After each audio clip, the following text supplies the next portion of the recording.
Counsel for the people ready, Mr. Henderson? Ready for the people, Your Honor. Mr. Reynolds? Ready for the defense, Your Honor. You wish to make an opening statement, Mr. Henderson? Yes, Your Honor, I do.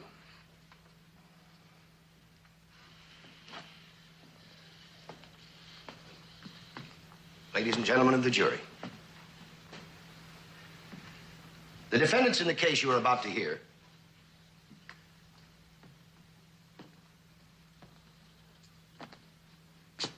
Dr. Walter Meade Taylor, Dr. Eduardo Lenzi, Dr. Nathaniel Kaufman, Dr. Adam Winters. These four men, these doctors of science, dedicated to probing the mysteries of creation, are charged with conspiring to commit a heinous murder. They are also charged with the commission of that murder. We will show that the four defendants conspired to murder Arthur Jensen, a security officer who was employed by the Egon Corporation. We will show that not only did they conspire to murder Arthur Jensen, but that this dreadful conspiracy was successful, and they did, in fact, murder Arthur Jensen.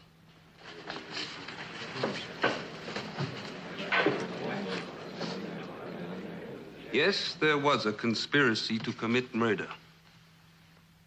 But what Mr. Henderson doesn't know is that the victim of that conspiracy, Mr. Arthur Jensen, was himself a member of that conspiracy, a willing member. The word murder does not apply to his death, as we will prove beyond any shadow of a doubt.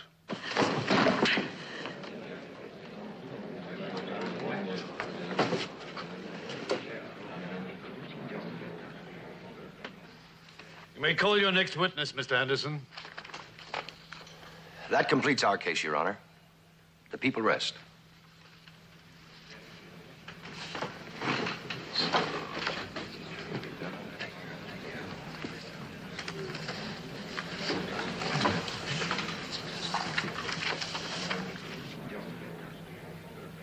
Dr. Taylor, did you shoot and kill Arthur Jensen April 9th last?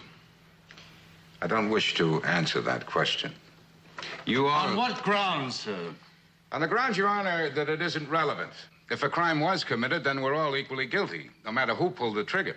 The ground for refusal is entirely unacceptable. I direct you to answer the question. I decline, Your Honor, under the privilege of the Fifth Amendment. That ground is acceptable. Proceed. Dr. Taylor, are you acquainted with the events that led to Arthur Jensen's death? Yes. Please tell the court all that you can with regard to those events. It was April 9. My driver picked me up at the usual time, 8 a.m., and as usual, I drove. We covered the 17 miles from my home to the installation without incident.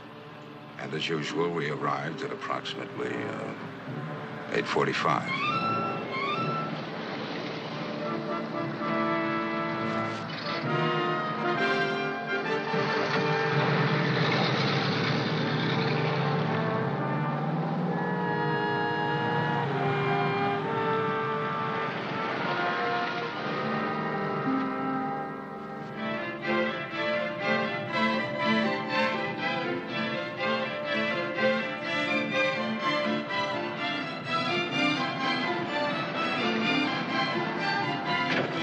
Morning, Dr. Taylor. Morning. The rest of my section all here? Yes, sir. I just took them down.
Good morning, Dr. Taylor. Morning. Oh, morning, Waller. Hard at it without your usual coffee? Dr. Winters suggested that we press on. Yes, he's worked out a fascinating study on how much our coffee breaks actually cost. Most ingenious. It seems you multiply the square root of -1 by the forever lost potential of our cerebral processes. You missed my point, Dr. Lindsay. I also calculated how much every minute we spend down here costs our fellow citizens. Oh, don't tell me. I don't think I can stand it. I know the answer, and it's frightening. Well, we've got a full 24 hours work ahead of us, so I suggest we get at it.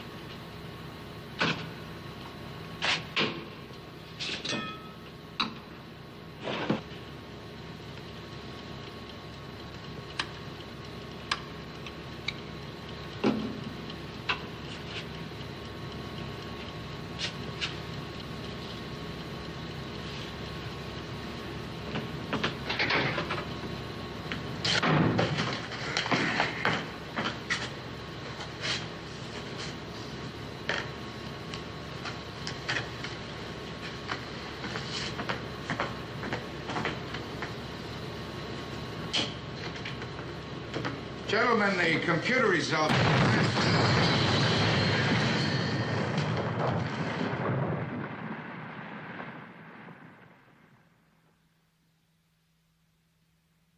everybody all right? Lindsay? Yes, I'm okay. Kaufman? Dr. Kaufman? I'm all right, Waller. And you? Jensen? Fine. You okay? Dr. Winters? Dr. Winters? I'll check the emergency power. Oh, thank you. Nothing.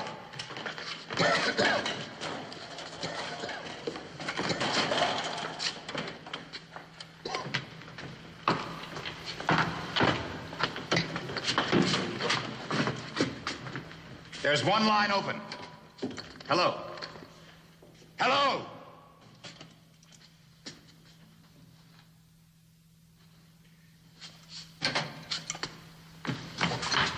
Here.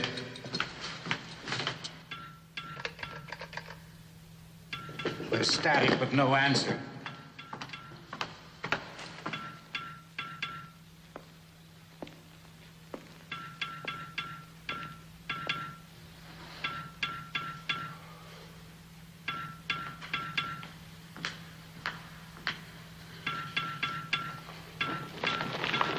The air shaft's filled with rock.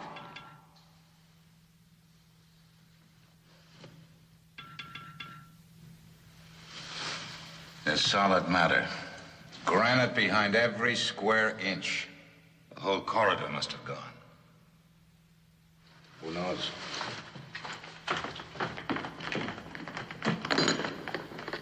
Hello? Hello? There's still a connection. think we'd all better sit down. Try not to talk or move around too much.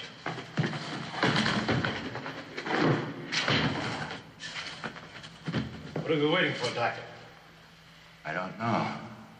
Some thinking seems to be in order. What happened? Probably an explosion in the XE section. Sit down, Jensen. We may need every cubic inch of oxygen we have down here. So, I'm going to use more oxygen standing up than I would sitting down? Yes. Sit down, Art.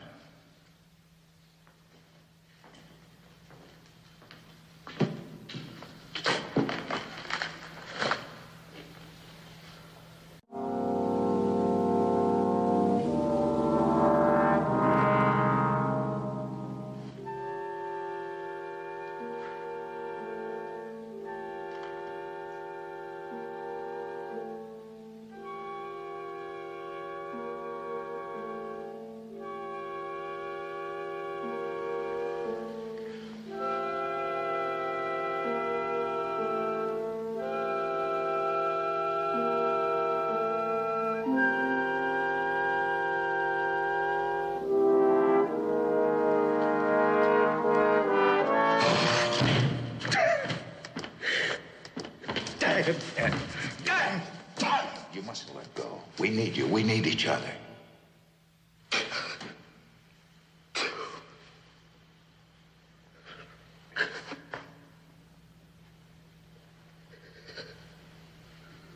I'm sorry. It's not so much fear of dying. I walked out on Maggie this morning. Slammed the door on her face. It's probably the last memory she'll have of me. Does he mean we're all dead here? For sure?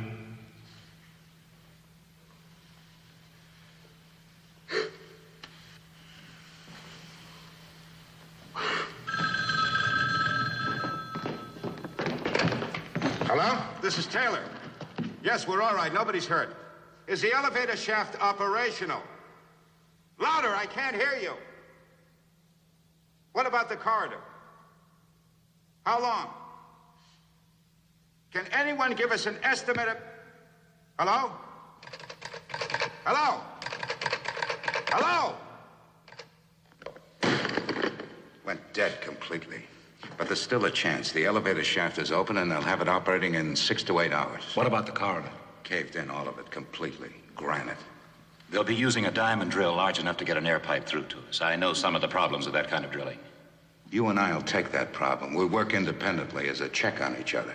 Lindsay and Kaufman, you calculate how much oxygen we'll be using per hour and how much of it's available. Now work independently.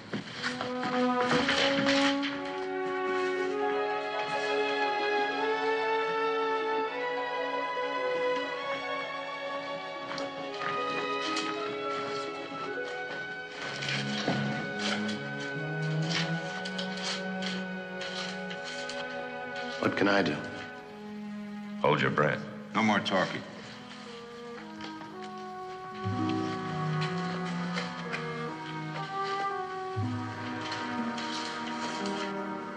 Sorry, Walter, I know the approximate width and height of the corridor, but not the important figure, the length. 340 feet. You sure?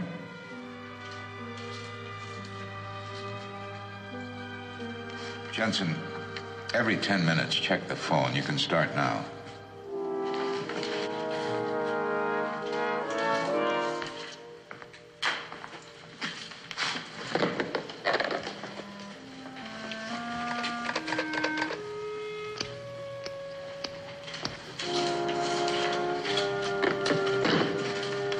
That is a doornail.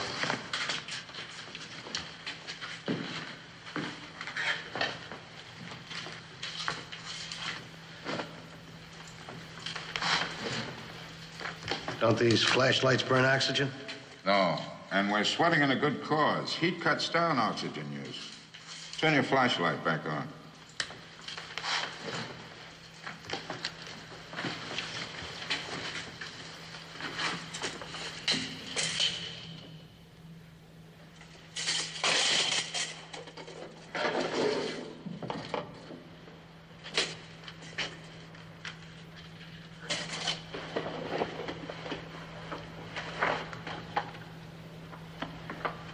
Art, open every canister, cylinder, tin, bottle, anything you find that might have air in it.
Anybody know his metabolic rate?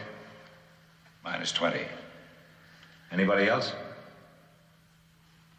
Are Dr. Kaufman and Dr. Lindsay trained in physiology? Dr. Kaufman has a degree in biology, and Dr. Lindsay is a brilliant organic chemist. So they were sufficiently trained to... Objection, Your Honor. Testimony on the qualifications of the other defendants should come from them, but not Dr. Taylor. Sustained. Exception, Your Honor. Dr. Taylor's knowledge of the abilities of these men is most pertinent to Dr. Taylor's defense. Proceed. Doctor, is your background such that you felt capable of solving the problem you set yourself? Just after I received my degree... Your doctor's degree? Yes. My first employment was in research at the Nome Oil Company. Most of that research was spent in drilling techniques. How long did it take you and Dr. Winters to calculate the time necessary for them to drill through to you? I spent nearly an hour on my figures. Dr. Winters, who, by the way, has degrees in both mathematics and geology, he also has an intellect superior to mine. He completed his calculations about 20 minutes ahead of me. What's your figure, Adam? To drill through, insert a pipe, and deliver oxygen to us, I make it no less than 78 hours, no more than 85. Well, if we're wrong, it's quite a coincidence. I have 80 hours minimum, 87 hours maximum. Do we have a chance? Well, I had to make a guess on the number of centimeters of air trapped in the air conditioning system. Can we make it? No. Not according to my figures. What are they? We'll all be dead of anoxia in 64 to 70 hours. Ed? I settled on one figure, 65 hours. That's it. We haven't got a chance beyond it.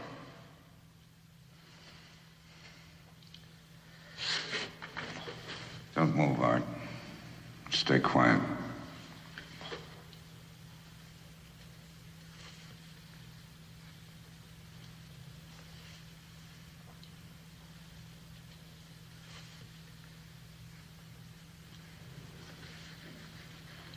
Are we all thinking the same thing? What else? God forgive us. God forgive us. For what? There are 5 of us, Mr. Jensen. If we were 4, we might have a chance. Not a chance that I'd be willing to take bets on, but a chance. So, one of us has to die. Well, who makes that decision? No one.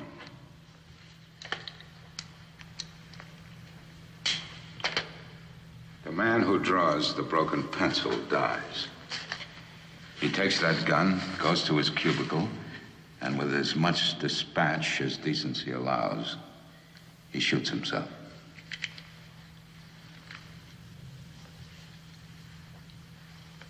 Wait. I can't do it. You've got my okay to take this and shoot me right now. I can't take part in anything that says I take my own life.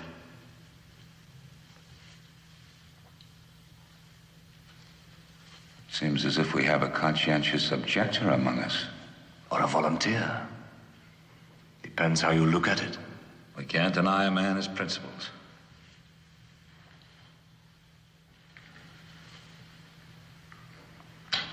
We're wasting time.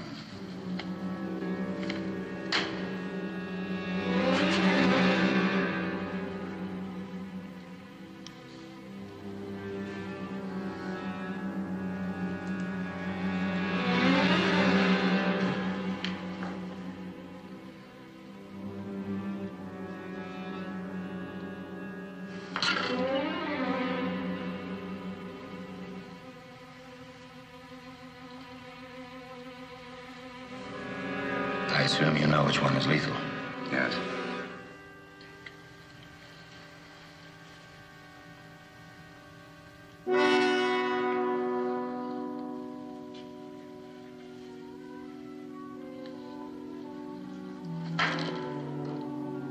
I won't do it. What? It was invalid after all. 20% of the population of our little world down here declined to share the risk. No, I'm sorry, but I won't do it. Why didn't you say so before you drew? One of us has to stop breathing within minutes. Isn't that plain to everyone? Why don't we choose rationally? Why are we throwing dice when the rational answer is obvious? After all, society has years of education invested in us, plus millions of dollars. And Mr. Jensen just now got a free ride. Well, he's been getting a free ride from society. That's enough! Art, this is your gun, so therefore I have to assume you were ready to use it. And you might have to in a few minutes.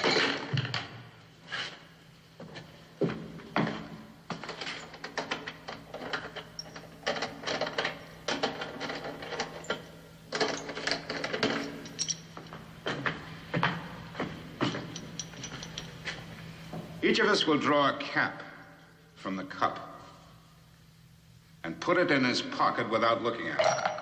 Art?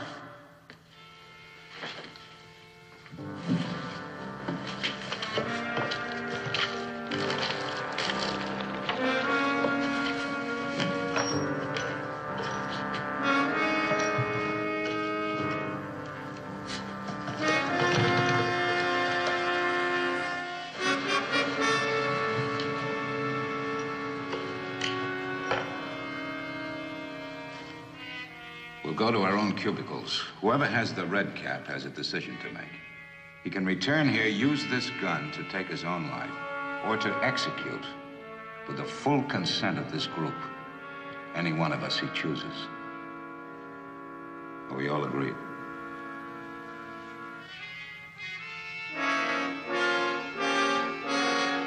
We'll wait a full 2 minutes after the shot. Return here, put the caps back into the cup, and wait.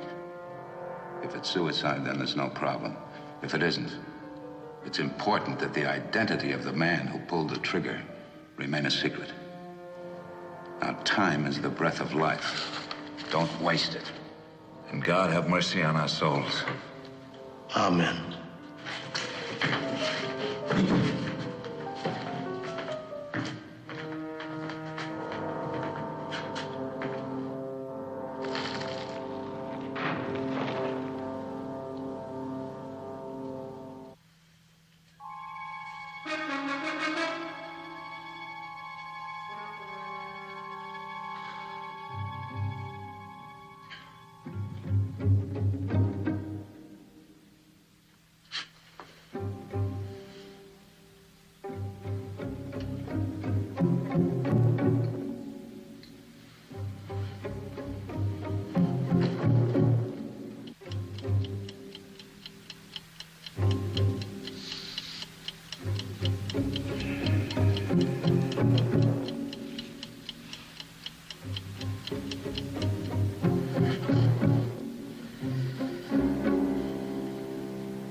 How many days were you and your colleagues in the hospital? 4 days. Dr. Kaufman, 5. And all of you were literally within minutes of death. Objection. Sustained. How many hours did you predict the drilling would take? A minimum of 80 hours. And how many hours did it take? 83 hours. Objection, Your Honor. Hearsay. Sustained. Your Honor, I can subpoena any number of witnesses who will testify that it took... Do so. From Dr. Taylor, it's hearsay. Yes, Your Honor, because he was unconscious and nearly dead. Proceed.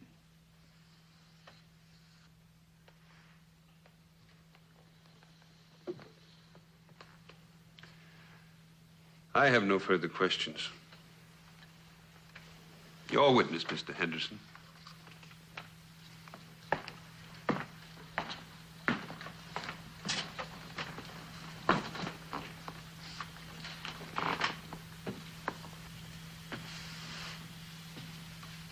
Dr. Taylor, you just testified that if a crime was committed, you are guilty. Is that right? Yes. If a crime was committed, do I take it then that you don't regard murder as a crime? Objection. Argumentative. Mr. Reynolds, this case is argumentative. You're overruled. Exception. Answer the question, Dr. Taylor. I regard murder as a crime. Jensen was not murdered. Well, you just testified that he was. There were 3 shots fired. The man was brutally murdered, was he not? He consented to have his life taken. We all did. Now, that is execution, sacrifice, call it what you will, but it was not murder. Liar! Liar! You killed McNally! You never would have agreed to let yourself get away from me! You murdered him! You shot him like an animal, you killers! Killers!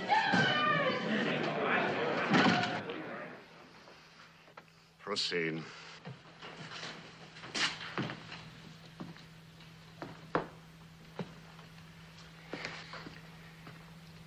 Doctor, you just used the word execution. Aren't you aware that execution is the prerogative of the law, of the state?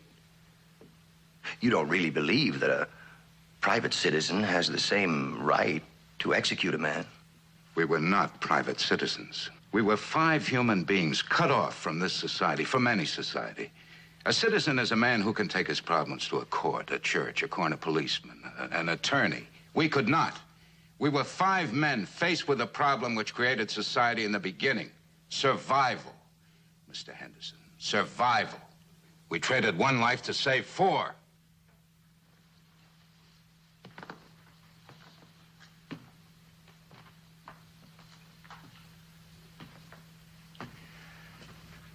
Isn't it true that the project room in which you were trapped is only 17 miles from this city?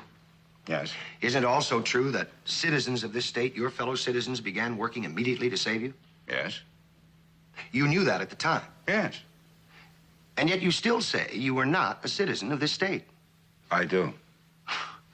Well, are you seriously contending that you and your co-defendants constituted some new sovereign state of your own? We were beyond the help of this or any other state. We formed one and acted to preserve our lives. Well, then I take it you believe there are situations where a man can decide whether to obey the law or make up one of his own. Ours was such a situation. The answer then is yes. Yes. Well, then you would have to admit the possibility of other such situations. Yes. Where do we draw the line on such a right, Doctor? Isn't that what we're here for, to decide exactly that? Yes. Indeed we are.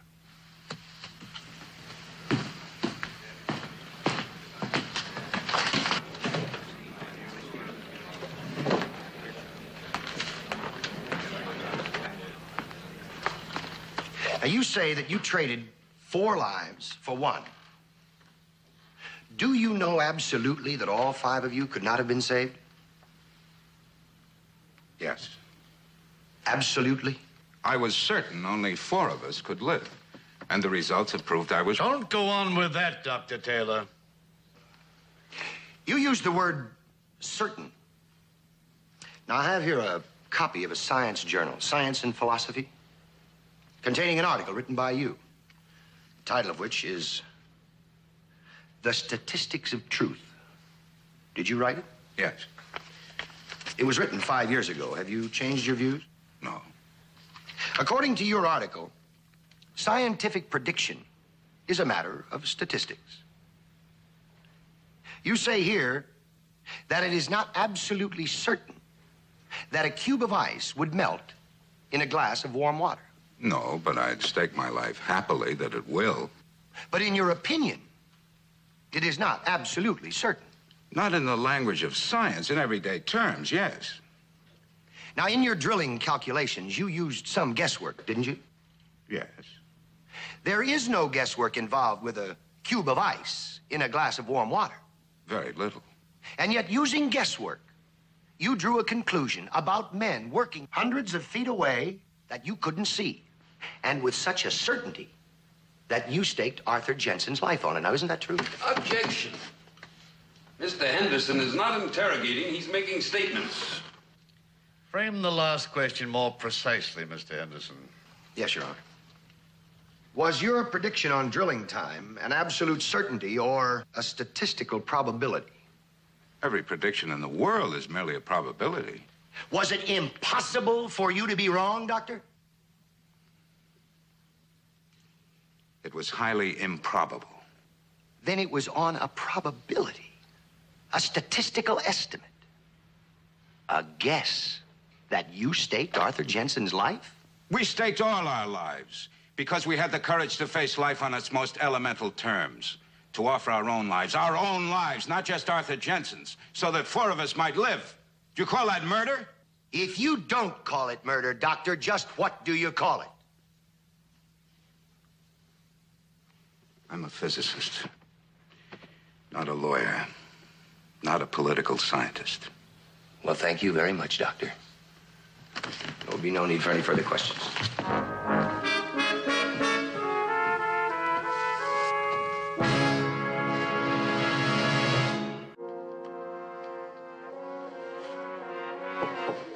Come in. Tom, I'd like to talk to you These about... chambers are part of my courtroom, Counselor. Sorry, Your Honor. In that case, I'll come right to the point.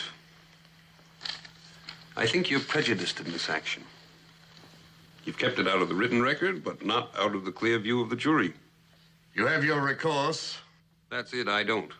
I can't prove in an appeal that your tone of voice has influenced the jury, but that's what's happening. As things stand now, they'll bring in a verdict of murder in the first degree. You'd want that? What do you think they should have done? Sat there and drowned in their own polluted air? I think they should have obeyed the law of the land. If that constitutes prejudice, make the most of it. You should disqualify yourself. Because I believe in the sanctity of law? Because you're grossly prejudiced in this case. All judges, thank God, are prejudiced in favor of respect for law. They devote their lives to it, as I have. You've prejudged this case. You flatly admitted it. I think you'd better leave. Now.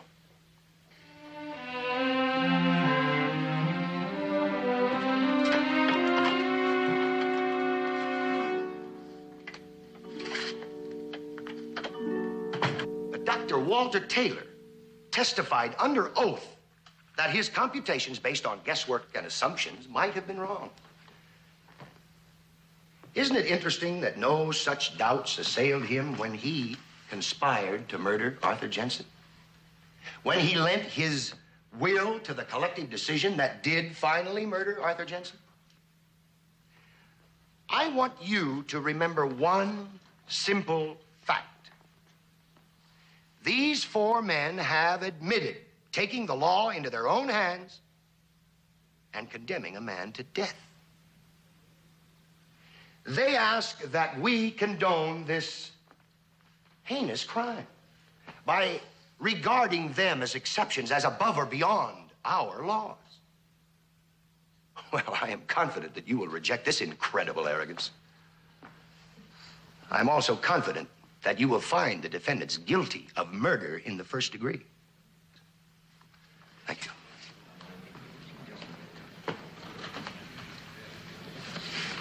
Mr. Reynolds, are you ready with your closing statement?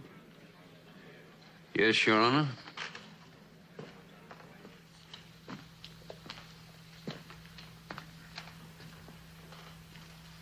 Ladies and gentlemen of the jury, our distinguished attorney for the people has expressed himself as confident of your verdict, confident of what is in your minds and hearts. But I'm not. I honestly don't know what you're going to do. I don't know how you're going to decide this matter. I do know that you have all taken on a very heavy burden. This is not an ordinary case. No matter for just dumping the facts into the scales of justice and watching them tip one way or the other. The facts are not in question.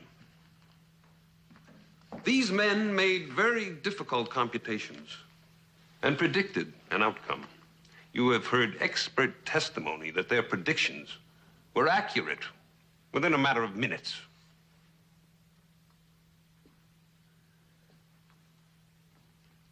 This is one of those moral predicaments which try our tested concepts of law, try our tested codes of behavior, try them to the breaking point.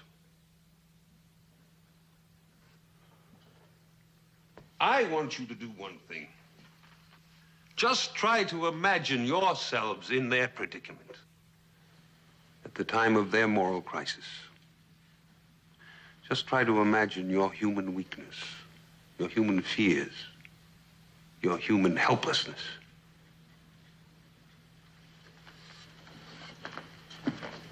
I submit their action was not weak, not fearful, not helpless, not arrogant. 5 men acted in willing concert in order that 4 might live.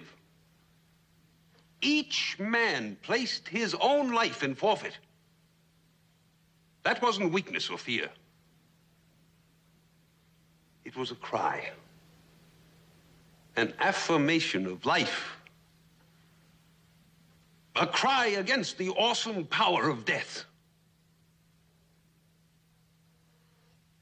And if we're fortunate, if we're blessed, that cry will sound on earth as long as men live. It is the cry that leads men to make and revere law.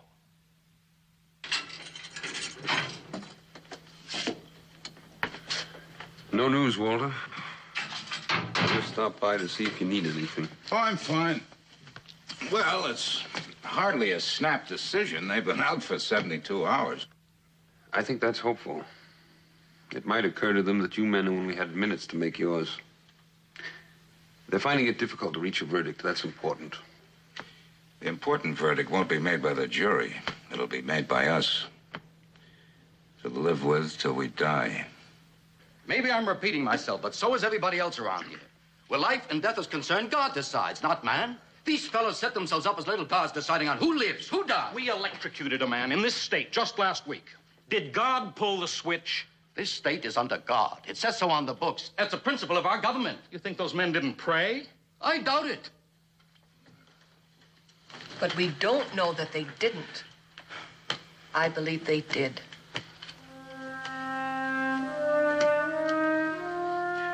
Are we ready for another ballot?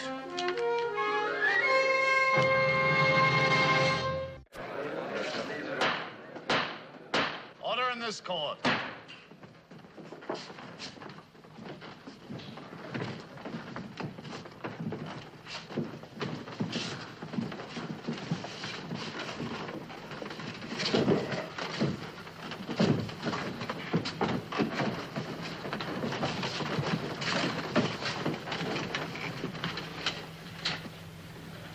The jury reached a verdict? Yes, Your Honor, we have. State your verdict. To the charge of conspiracy to commit murder, we find the defendants guilty. To the charge of committing murder, we find the defendants guilty in the second degree. To both verdicts, Your Honor, the members of the jury respectfully add a recommendation for leniency from this court. My judgment in this matter is prescribed by the statutes of this Commonwealth. The sentence to the charges and specifications is mandatory. Do any of the defendants in this case wish to make a statement jointly or singly before sentence on them is passed?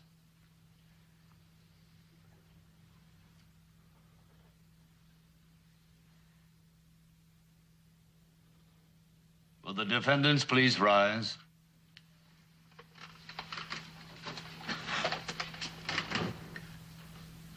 With the authority vested in me by this sovereign Commonwealth, I hereby sentence you to confinement in prison for a period of not less than 10 years and not to exceed 20 years.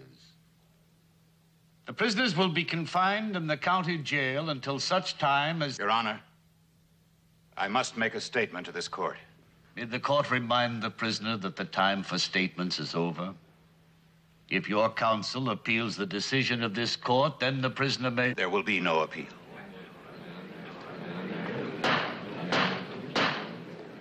This trial and this verdict have no validity because the evidence presented here was false. Even the admission made by the defense attorney is false.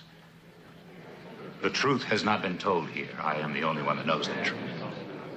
Since under the law I have the right to set aside the verdict of this jury, I will allow this man to be sworn and heard. Bailiff?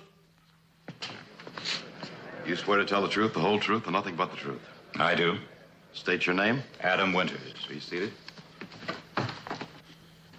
Very well. Make your statement. There was a conspiracy, but the conspiracy was not carried through. These men did, as the law has it, conspire to commit, but they did not commit. Their plan failed. After we went back to our separate cubicles to wait, 7 minutes passed. Every second was taking us closer to death, and nothing was being done. I decided there could be only one answer. I was certain who had drawn the red cap, and I knew that he had no intention of carrying out our agreement. That agreement upon which the lives of 4 men depended.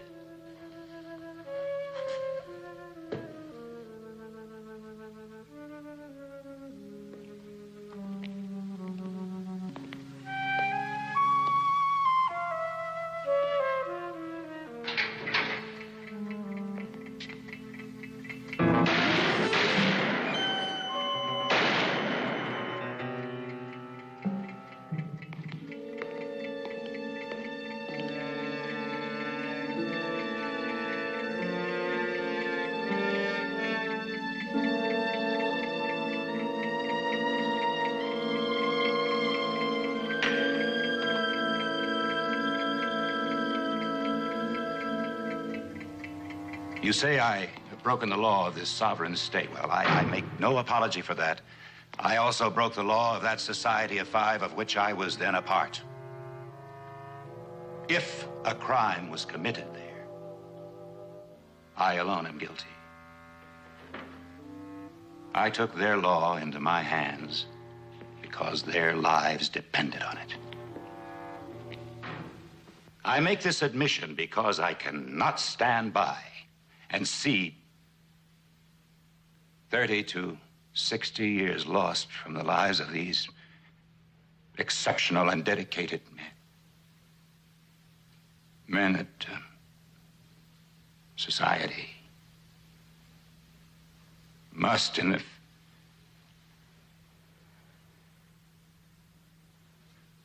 You any more to add, Dr. Winters? No. You may step down. Your Honor, I move that the jury's verdict be set aside. Motion accepted. Bailiff, will you have Dr. Winters taken to his cell? The 3 remaining defendants will be released on bail pending arraignment on a reduced charge. The jury is discharged with my compliments. This court is adjourned.